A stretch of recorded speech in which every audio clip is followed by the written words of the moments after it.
Hello, magandang hapon po sa inyo mga ka-welder.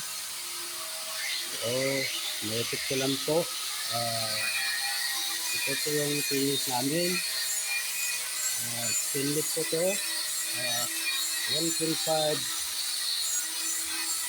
mm. 2x2 tubular po ito mga ka-welder. Ito po ay stainless railing with tempered glass. Ito po mga ka-welder. Ito po